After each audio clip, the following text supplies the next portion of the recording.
Present indefinite টেন্সের যে বিষয় নিয়ে আমরা আজকে কথা বলতে যাচ্ছিলাম সেটা হচ্ছে আমরা প্রথমে জানার চেষ্টা করব প্রেজেন্ট ইনডেফিনিট টেন্স আসলে এটার ডিফিনেশনটা কি কি বলবো।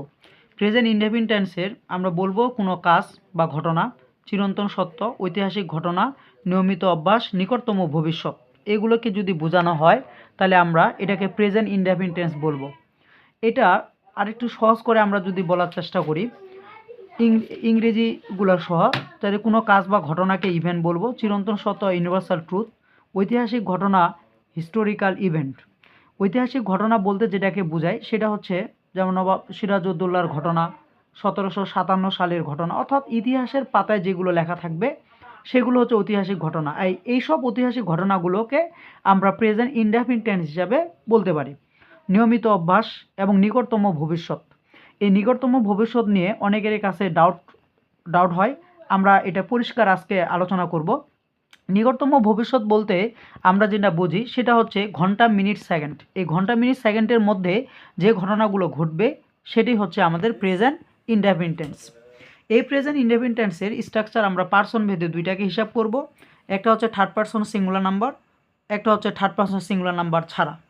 যদি থার্ড পার্সন সিঙ্গুলার নাম্বার হয় তাহলে আমরা প্রথমে সাবজেক্ট ব্যবহার করব, ভার্ব ব্যবহার করব এবং এটা ভার্বের প্রেজেন্ট ফর্ম, তার সাথে এস অথবা ইএস যুক্ত করব এবং পরেরটা হচ্ছে অবজেক্ট, অ্যাডভার্বও থাকতে পারে, অ্যাজেটিভও থাকতে পারে।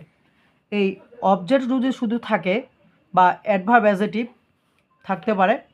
তো এখানে আমরা আরেকটা যে বিষয়টা ক্লিয়ার করব সেটা হচ্ছে, এখন প্রশ্ন হচ্ছে এস এবং ইএস আমি কখন যুক্ত করব।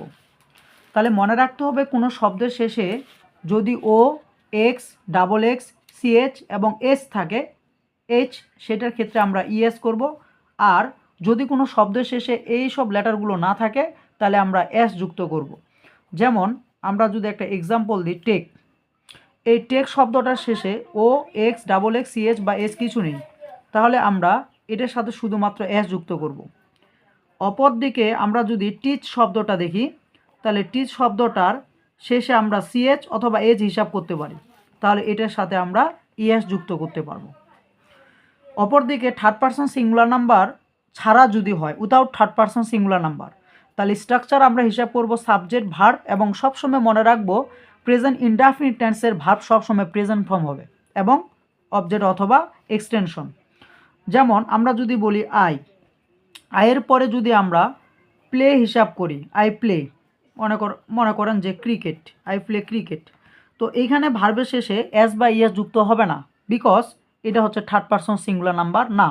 যেহেতু থার্ড পার্সন সিঙ্গুলার নাম্বার না, ফার্স্ট পার্সন সিঙ্গুলার নাম্বার, সেহেতু আমরা এখানে ভার্বের শেষে এস বা ইএস যুক্ত করব না।